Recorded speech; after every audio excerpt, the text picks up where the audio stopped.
தேவ பக்தியான பெண்ணின் மேலும் சில பண்புகள்.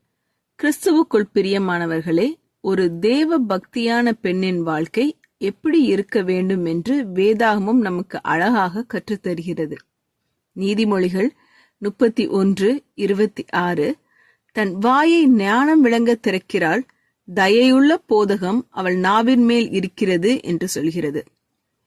நாம் பேசும் வார்த்தைகள் நம் குடும்பத்தாருக்கும் நண்பர்களுக்கும் ஆறுதலையும் ஆசிர்வாதத்தையும் தருகிறதா?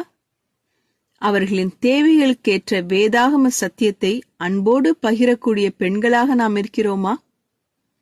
நீதிமொழிகள் 25:15 நீண்ட பொறுமையினால் பிரபுவையும் சம்மதிக்க பண்ணலாம், இனிய நாவு எலும்பையும் நொறுக்கும் என்பதை நமக்கு நினைவூட்டுகிறது. அதாவது, ஒருவன் இருதயத்தை தேவன் மாற்றும்படி அமைதியாக காத்திருக்க நீங்கள் தயாரா?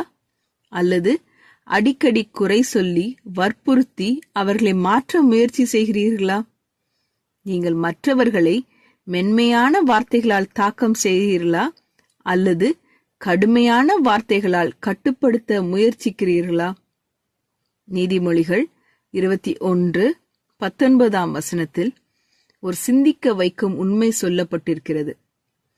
சண்டைக்காரியும் கோபக்காரியுமான ஸ்திரீயுடன் குடியிருப்பதை பார்க்கிலும் வனாந்திரத்தில் குடியிருப்பது நலம். நம் இருப்பு மற்றவர்களுக்கு அமைதியையும் சந்தோஷத்தையும் தருகிறதா? நம்முடன் இருப்பது மற்றவர்களுக்கு சுலபமாக இருக்கிறதா?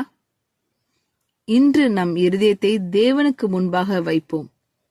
அவர் நம்மை ஞானமும் கிருபையும் நிறைந்த பெண்களாக மாற்றும்படி அவரிடம் கேட்போம். ஜெபம் செய்வோம். எங்கள் அன்பின் பரமபிதாவே, நீர் விரும்பும் மாதிரி வாழும் பெண்களாக எங்களை மாற்றும். எங்கள் வார்த்தைகளிலும் நடத்தையிலும் உமது ஞானமும் கிருபையும் வெளிப்படட்டும்.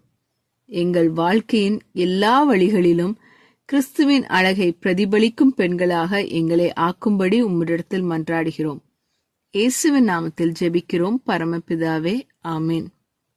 இந்த மெசேஜ் 3 செப்டம்பர் 2024 நான்சி டிமோஸ் வோல்கமுத் அவர்களின் இயேசுவை தேடி என்ற புரோகிராமிலிருந்து எடுக்கப்பட்டது.